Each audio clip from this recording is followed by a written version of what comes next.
Hi, I'm Tamara, and this is TELUS Talks with Tamara Taggart. Hi, everyone. Today I'm speaking with best-selling author Erin Faulkner. Erin just wrote the book, How to Break Up with Your Friends. Today we talk about how to break up with your friends and also the anatomy of a good friendship. This is something everybody can relate to. I hope you enjoy the conversation. Hi, Erin. It's really good to see you. How are you? Great. Thank you so much for having me on this Canadian show. I know. Well, you are a Canadian living in Los Angeles. Yes, I am. I And always lead with Canadian. yes. And this book just came out, How to Break Up with Your Friends.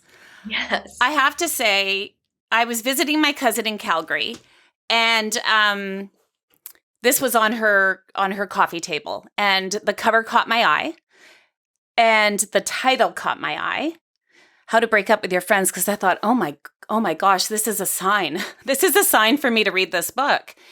And I said to my cousin, have you read this? And she said, yeah, I just finished it. It's amazing. And she said, do you want to borrow it? And I said, yeah, I do. So I started reading it in Calgary, and it is amazing. And I feel like it's so timely. It came out this year.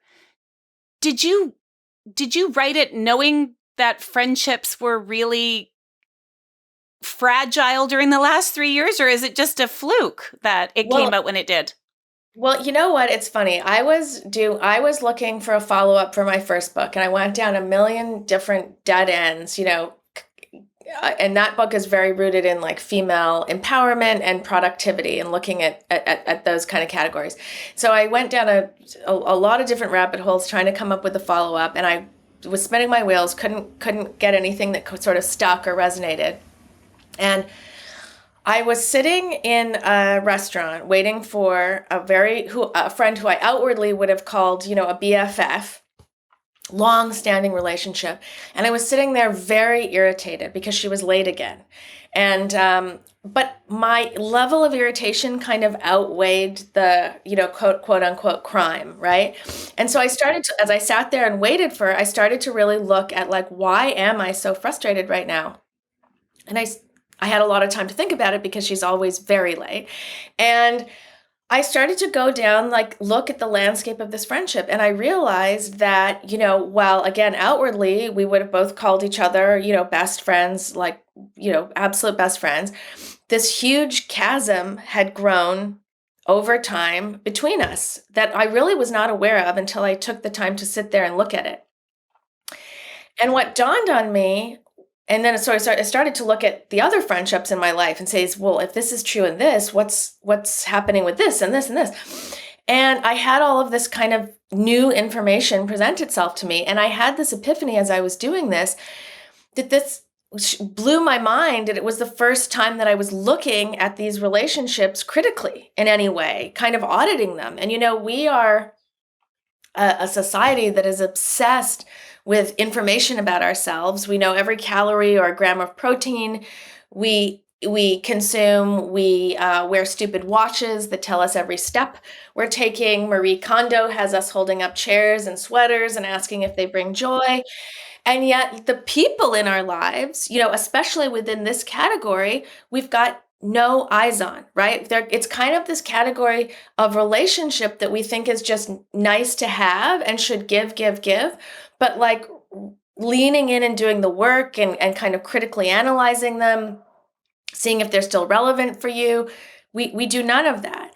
And I thought to myself, well, why is this? This is so wild. Why don't we do this? And so I'm a therapist, and I looked at a kind of classical, therapy model, and we have individual therapy, couples therapy, family therapy, but we have nothing for friendships. And while I'm not, advocating for friend couples to run out and find a therapist, although with some really important relationships that might not be a bad idea, what it meant to me was that out there in the zeitgeist, there was no collectively agreed upon language for how to navigate conflict in these relationships, what a blueprint of what a good friendship looks like, what a blueprint of a bad friendship looks like, how to get into them, how to get out of them. And so I put together this pitch, and this is a very long answer to your question. I love it. This pitch, and I sold this title February 23rd, 2020. In Oh, Los Angeles, we went into lockdown 3 weeks later. I thought it was an important topic then. I never could have possibly predicted how important it would become as we all kind of got thrown into these micro bubbles and friends were like gone. Or friends as interacting with friends as we knew them was gone, right? And that's when I started, I don't know about in Canada, but that's when I started to get all of these Zoom happy hour invites. And just looking at my response to them, some of them I was like, "Ugh, why would I ever, I'm so stressed. Why would I ever do this? This just feels so stupid." And then some of them I was like, "Oh my God, I can't, yes, I need to see you. Like, what are you doing? And I want to connect with you." And so that information is always around us in regards to these relationships. We just never really paid attention before, right? It's just kind of like we make friends and then lock into them. And my contention is that these can be some of the most powerful relationships in your lives if we just do them a lot better and pay a lot more attention and get a lot more active in them, as opposed to, I feel like without that reflection piece, we're living very passively within these relationships, and the relationships are happening to us, and we need to kind of flip the script and start happening to these relationships. And I think we'll get a whole lot more out of them. absolutely. I love everything you just said. So it just tweaks so many things in my head that I want to ask you about now, because first of all, when we're younger, and I think that, as girls and women, our friendships are very different than a boy or a man's, right? They're just different. Very different. One's not better than the other or anything like that. It's just a different dynamic. And so when we're young, when we're girls and then teenagers, the Right. more friends, the better. Like, you need Right. to have more friends. You want to be popular. You want to Sure. have all the friends. You want everybody to think you're this and that and everything. Right. And then you get older and that starts to thin out a bit. And then you have Right. these important friendships. This is my observation. I'm not the expert here. And then when you get to be my age, I'm, in my 50s now, and I want quality, good, dear friends. Right. And, is that your experience in talking to women about friendships, that this is, am I on the mark here, or am I off? No, absolutely. When we're very young, our first kind of experience with friendship is we're put on a playground and say, choose somebody, find somebody, right? There's not a lot of choice, right? It's like you've got 10 people and it's like you're in this sandbox and it's like, find somebody. And then as we kind of get into our teens, like early teens, we start being able to make choices, right? We can choose this club to go into or this club to go into, and we can start defining who we like, which is really an act of defining ourselves, right? This is the first kind of thing of like how you individuate to the more adult version of yourself. But in that teen kind of age range, it's also very persona based, to your point. Like, how does the external world perceive me? I need to be perceived like this: popular, pretty, smart, funny, desired, magnetic. And so a lot of times we kind of off-put the kind of authentic self inquiry or journey to find the people that are truly connected to our authentic self. It's, again, much more persona based, even though you're trying to still identify who you are by the choices you make, right? Then when you get into let's say you graduate high school, now you're going to university, that in a traditional route, university, and then you start a career, and then you start a family. And the friendships we take around that, again, it's all identifying who we are, all of these choices we make, right? But what happens is then we get in stations of life that are very event specific. Like, I need my university friends because we're all going through the same thing, or my first year in my career, figuring out my career. Then I'm trying to define what romantic partnership is for me, and then family is for me. And all of those relationships are that we start to get into. Again, they define who we are, but they're very specific and utilitarian. Like, new mom friends are like, you need those friends, like, because only new moms understand what new moms are going through, right? And when you get to your age, or later in life, once the kids are kind of self-functioning and they have quite a bit of autonomy, then you really are in a position again to start making choices almost like that high school, except it's not persona based. It's it's the authentic self, you. And that is when you are, if you embrace this opportunity, when you really start to make choices about nothing other than the way you feel and the way you want to be seen and supported. And that in an ideal situation, that's what you'd be doing, is setting yourself up to really draw people into your life, or actively go out and get people that that can interplay with the authentic version of yourself, not the persona based, not the ego based, but the real you. And so there's a lot of freedom there, depending on if you're wearing that lens, if you're wearing, that.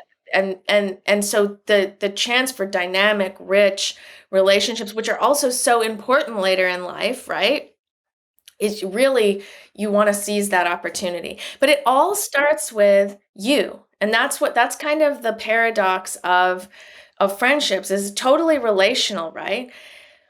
But the beauty of a good friendship is how, if you're really in it, how it can open up the aperture on you, right? How you can become a more dynamic person. It's relational, but it's about you. And then the depth of the relationship is only the deeper you have an understanding of yourself, the deeper you can go with somebody else. And so you want to always be looking back at yourself in context of these relationships. And so that's important. And I think that's another piece of why we do shy away from really, doing the work in the depth, because the starting point is ourselves. And so many people are afraid of that. Right now, we live in so much chaos that the idea of spending 5 seconds with ourselves to really understand who we are is terrifying for a lot of people. Yeah, it truly is. So, I mean, some of my biggest heartbreaks in life have been the loss of friendships. Yeah. And, obviously when you're a teenager, it's devastating, right? If you're excluded from a friend group or not invited to something, I'm watching it happen with my own daughters, and it hurts my heart and brings up, memories of my teen years, right? And granted, I'm going to assume that's, how we learn and grow and understand what a good friendship is and all those things, and learn about ourselves and what's important to us. Right. But as adults, as adult women, especially in the last 3 years, Erin, it's like I've had 2 really dear friendships, fractured, and that's it. It's over. It's done. Right. And it's hard. It's like really hard to recover from that. And not just for me. I'm sure it's hard for them too. It would be wrong of me to say, oh, it's just me that's hurt here, because it goes both ways. Sure. That's hard to recover from. But is it natural for a friendship to end?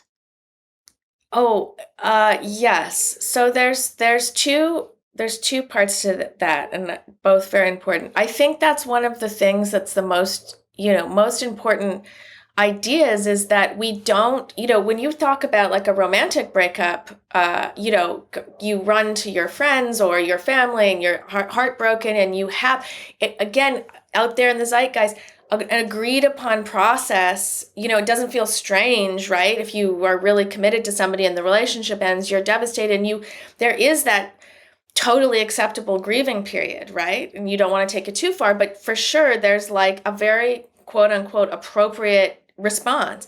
And we don't have that built in with friendships. It almost feels foolish. So a lot of the time we end up just kind of pushing this down and like, oh, get over it. And puffing our chest out like, well, she's toxic, or, and so I made the right call. And that all may be true, right? But it still is a loss if there's any sort of length of time or seriousness in the relationship, there's a hole in your world, right?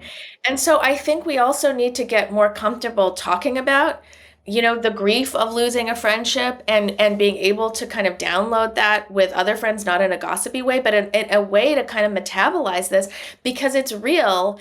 And and in a way, even though the relationship is over, it kind of does pay homage in a sense to the relationship that at least at some point it was really important to you and valuable to you, that you are allowed to kind of grieve it, right? And then and how we get there is just through conversations like this, right?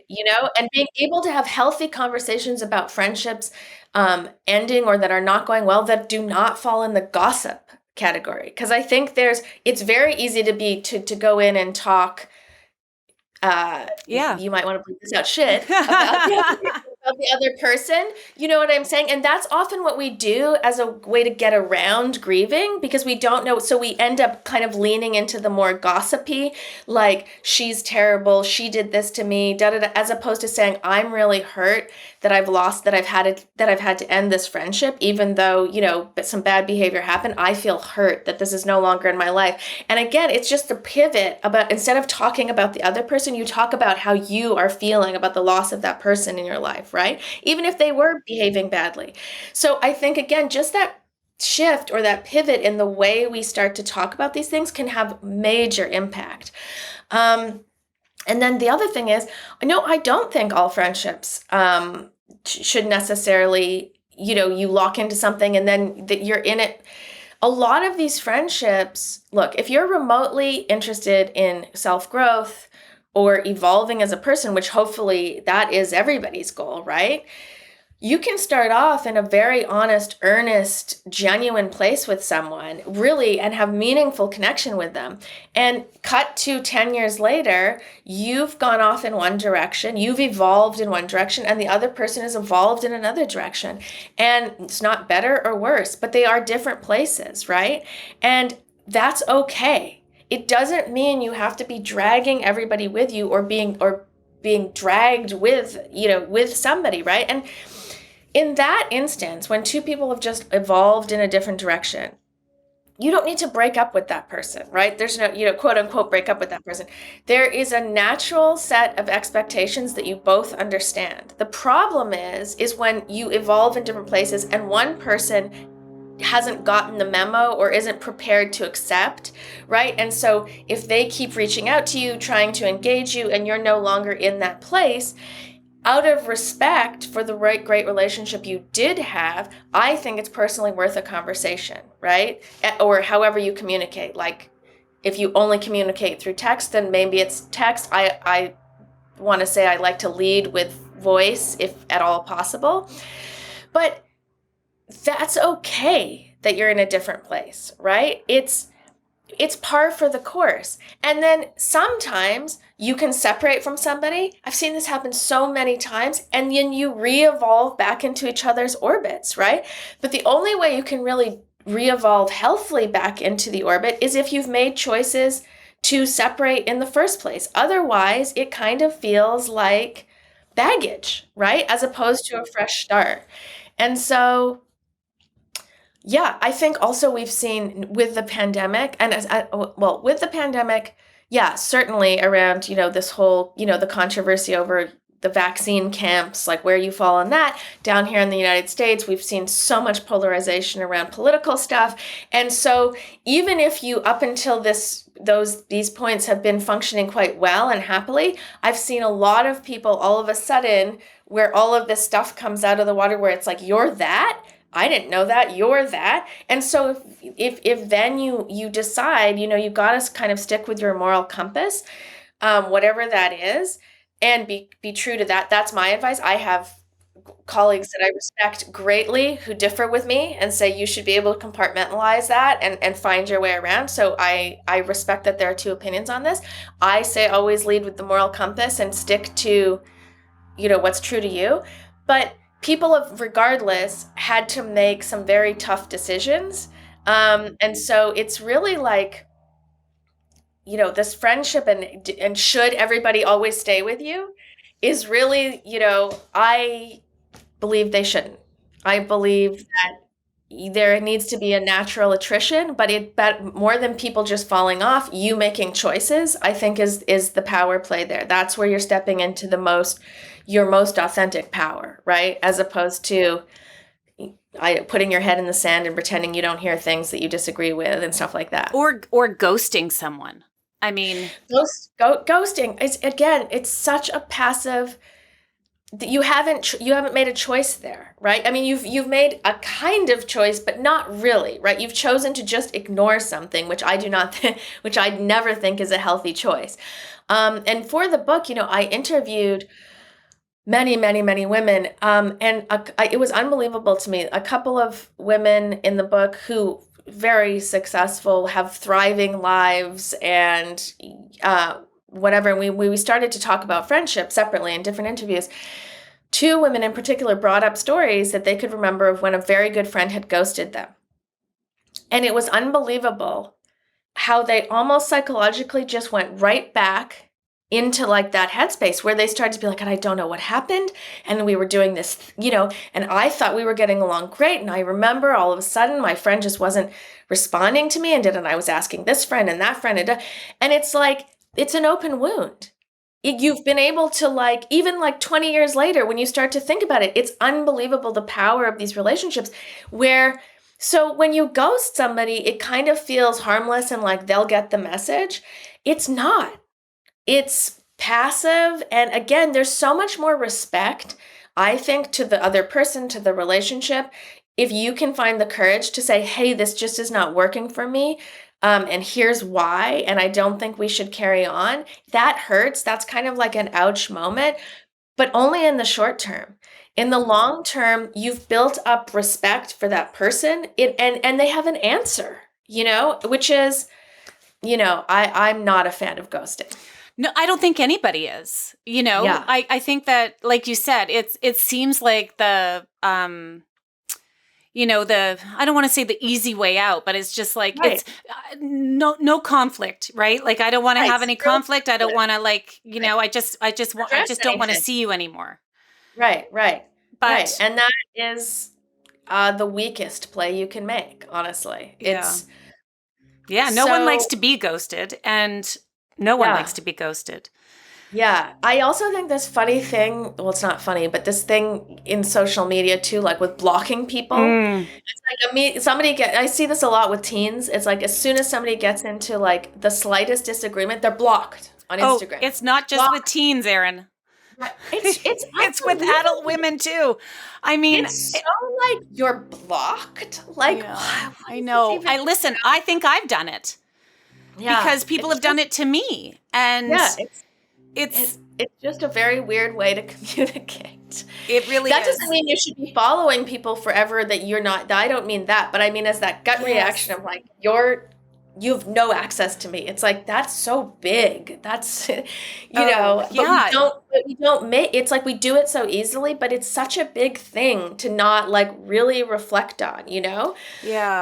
Gosh, you're making me think so hard about things that I've done in the past, things that have been done to me with friends in the past, like all of it, right? And it's like, you're so right, because sometimes I'm like, oh, I think any woman listening can say, oh, I've been the ghoster and I've been ghosted. Yeah, absolutely. Right? Yeah, I've been blocked and I've blocked, Yeah, totally. And it's because I think at the end of the day, we're all just trying to protect ourselves from being hurt. Right.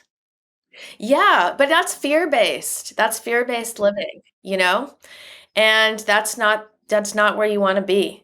It's more difficult, and it takes more courage to say, listen, you behaved this way, and this way, and I'm not okay with that, and I can't accept that in my life. And as a result, this friendship is no longer, or you can block somebody. And the truth is, when you're reflecting on if you're going to have, or if you decide I'm going to have a conversation or I'm going to communicate this to a person, just in your reflection about what you would say and how you feel when you're saying it, a lot of times you can find, oh, wait, I don't want to end it with this person. I just am really heated in this moment, and I'm conflicted because I don't have the language to say what I want to say. but I can't keep going like this, so I'm blocking them. And so you can start to get a little bit more into the understanding as opposed to the reaction. Like a lot of these, like when you block somebody, it's never a thought out thing. It's always a reaction. You don't want to be reacting, right? You want to be acting. And anytime you're reacting, you're losing. So yes, it's harder to have an upfront conversation or send an upfront communication, but I'm just telling you Yeah. that's where the freedom lies. Yes. That's where Oh the my freedom lies. gosh. Yes. If you're reacting, you're losing. Yeah. I'm gonna get that put on a t-shirt. That is, Yes, it's so true. If you're true. reacting, you're losing. Okay, so I obviously I have a few more questions for you, but before we do that, we like to thank our guests for talking to us, and so we asked them to choose a Canadian charity of your choice. You chose Mothers and Daughters Literacy, and they are committed to create long-lasting change through basic literacy education and job skills training to girls and women living in rural communities. We will be giving them $500 in your name. So thank you so very much for choosing them and for being here with us. So you talk about, the 6 pillars of friendship. Mhm. Like I want to end, we've been talking about things that are super important in how we react to when a friendship is ending. But what about our good friendships, our friendships that are flourishing and healthy and important in our lives? What are those 6 pillars? So I'm glad you asked that because obviously the book is called How to Break Up with Your Friends. There's only one chapter though on how to break up with your friends, and there are 9 chapters on the benefits, physiological, psychological, emotional, behavioral benefits of true friendship, and also how to do existing friendships a whole lot better. And so, I think, and it's worth looking, even if you think you're showing up in the best, you're like the best friend in the world to all of your friends. I think it's really important, and especially in the good friendships, because we take those for granted, to really check in and say, am I showing up in the most impactful way? And is the other person showing up in the most impactful way for me? So for me, a really, healthy friendships are rooted in positivity. Number one, that's one of the pillars. Like, that doesn't mean you can't, really, first of all, depending on when your phase of life, not everything is always going amazing, right? So of course it factors in the realness of life when you should be able to be authentic, right? But you want to make sure that the relationship is not rooted in negativity. And it's so easy to get sucked into where every time you're with one person, you end up commiserating on life. And it feels really good, and it feels like you might take that as like being seen or heard, but it's amazing. You want to be careful that that's not the basis of the friendship. So positivity, you need to commit to this friendship, right? I talk about it in the book, like when I was in the startup world, nothing would make me happier than a text at like 4:30 with somebody canceling plans with me, a friend. I'd be like, yes. And I would just be so delighted. And it's not even personal to the friend. It's just, like getting, I had a view that these friendships were nice to have, right? And so it was like, oh, I'm kind of off the hook. I can just go home and watch Netflix or whatever. No, that is the absolute, you need to pay attention to that.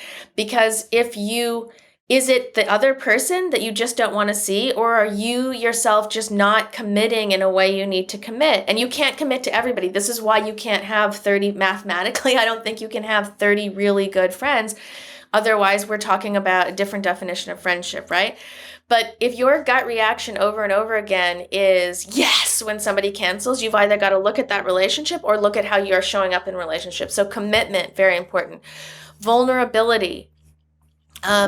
You've got to be able to show dynamic parts of yourself. And I was very guilty of I talk about in the book also understanding what your friendship persona is, like how you show up in friendship, and I talk about different personas. And for me, I am very much kind of like the fixer with my friends, in the sense that, like, if there's any problem, if there's a relationship problem, a career problem, you name it, whatever, a life admin problem, I'm the kind of call that I'm that person. And what I realized through the process of writing this book was that I never showed vulnerability. And I think a lot of that was because I didn't want to ruin kind of my friendship cred, like what I was kind of good at in relationships. But when I looked at it, I was like, yeah, but I'm also being very limited in these relationships. I'm not showing, whenever I'm upset or whenever I'm going through something, it's like I'm kind of hiding that away and dealing it with myself. But what ends up happening is then I'm in a bad mood, or I'm not myself, and it leaves people wondering, well, how come, where's Erin? That kind of thing. So you want to be able to really show vulnerability. And if you can't, like I can't, you need to spend some time with yourself and say, what is the fear here? Why do I need to present myself as so fully formed? Flip side is, if you're the one, and I have friends that maybe you do too, that are only coming to me with their problems, right? That person needs to say, when can I show up with strength? When can I show up with humor? I can't always just be, because it starts to become a self-fulfilling prophecy if that's the only way you show up. I was becoming more and more rigid as a person. The person that's showing up only with their problems becomes more and more vulnerable, right? So you really want to pay attention to how you're showing up. Vulnerability is key. I think I said sense of humor. I can't remember. You didn't say sense of humor.